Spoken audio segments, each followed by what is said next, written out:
राहुल गांधी और तेजस्वी यादव के नेतृत्व में बिहार बंद है और ये बिहार बंद है, ये चक्का जाम है। ये अलग अलग जिलों में जो चुनौतियां और परेशानियां हैं, कहीं रेल रोका जा रहा है, कहीं लोगों को सफर नहीं करने दिया जा रहा है, तो मकसद सीधे सीधे है चुनाव में बढ़त हासिल करना और चुनाव आयोग को घेरना। हालांकि ऐसा नहीं है कि ये सिर्फ बिहार तक सीमित है मुद्दा। चुनाव आयोग के खिलाफ राहुल गांधी ने वक्त वक्त पर आवाज उठाई है और आरजेडी ने चुनाव दर चुनाव अपनी परेशानियां गिनाई है कि चुनाव आयोग पारदर्शी नहीं है और इसके वजह से हमें परेशानियों का सामना करना पड़ता है। ये 2020 में भी हमने देखा था, जब चुनाव परिणाम आने के बाद सीधे चुनाव आयोग के दफ्तर के बाहर धरना प्रदर्शन आरजेडी ने करना शुरू कर दिया था।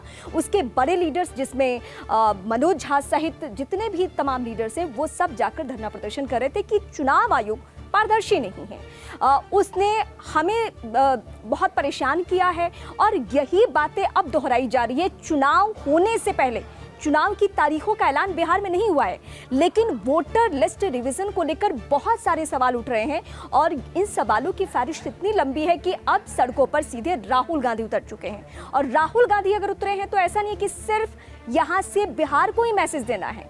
चुनाव आयोग के खिलाफ वो देश में एक मैसेज देने की कोशिश कर रहे हैं, क्योंकि इससे पहले के चुनाव में भी, चाहे किसी राज्य स्तर का चुनाव हो या फिर लोकसभा चुनाव हो, हर चुनाव में राहुल गांधी ने इस बात को जरूर दोहराया है कि चुनाव आयोग पारदर्शी तरीके से चुनाव नहीं कराता है। अगर चुनाव आयोग बेहतर तरीके से चुनाव कराए तो चुनाव परिणाम अलग होगा। और यही वजह है कि जैसे ही वोटर लिस्ट रिवीजन की खबर बिहार में आई और वहां पे महागठबंधन ने, खासकर तेजस्वी यादव ने इस पर बहुत हमलावर होकर बहुत सारे सवाल पूछे, ओवैसी ने भी अपने तीखे रुख रखे। उसके बाद राहुल गांधी आज बिहार की सड़कों पर हैं, पटना की सड़कों पर वो धरना प्रदर्शन कर रहे हैं और जिलों की स्थिति ये है कि वहां भी कार्यकर्ता बहुत ज्यादा अग्रेसिव हैं। सच्चाई ये भी है कि अगर मैं 2020 के चुनाव परिणाम से तुलना करूं तो वहां आरजेडी के जहन में एक टीस थी कि अगर कांग्रेस पार्टी ने भी बेहतर परफॉर्म किया होता तो शायद चुनाव परिणाम कुछ और होता।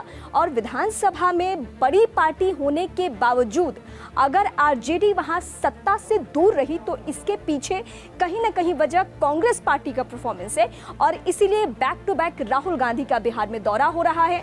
ये और बात है कि कांग्रेस पार्टी बिहार में इस हद तक कमजोर है कि उसे संभालना बहुत मुश्किल है, लेकिन 2020 की तुलना में इस बार राहुल गांधी ने मन बना लिया है। एक पूरी लिस्ट बाकायदा नेताओं की तैयार की है कि कैसे बिहार में परफॉर्म करना है, वो जातियों के आधार पर या मुद्दों के आधार पर या आपराधिक जो घटनाएं हो रही हैं। मल्लिकार्जुन खड़गे यहाँ से बैठकर यानी दिल्ली से रहकर भी वो कहते हैं कि बिहार तो क्राइम कैपिटल बन चुका है। मतलब किसी भी सूरत में कांग्रेस पार्टी इस बार अपना परफॉर्मेंस खराब नहीं करना चाहती है।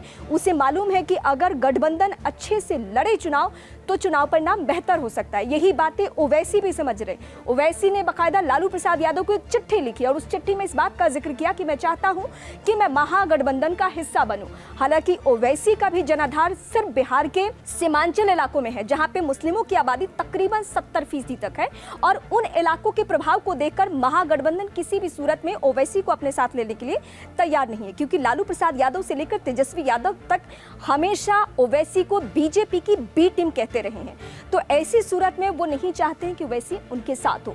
तो बिहार में हर दिन सियासी घटनाक्रम तेजी से बदल रहा है और बिहार बंद का क्या असर होने वाला है, चुनाव आयोग के खिलाफ जिस तरीके से हमलावर है कांग्रेस पार्टी या फिर आरजेडी या फिर ओवैसी, तो आने वाले दिनों में क्या वाकई बैकफुट पे होगी चुनाव आयोग की टीमें? क्योंकि टीमों को लेकर भी सवाल पूछा जा रहा है। तेजस्वी ने यह भी कहा कौन कौन से अधिकारी हैं, क्या निजी अधिकारियों को इसमें फिक्स किया गया है, सरकारी कर्मचारी हैं, कौन है ये, इनके भी लिस्ट सार्वजनिक की जाए। और ये चुनौती आने वाले दिनों में भी चुनाव आयोग के सामने बढ़ने वाली है। सरकार को भी अपने स्तर पे जवाब देते नहीं बन रहा है। देखना होगा कि अगला कदम क्या होता है बिहार बंद के बाद।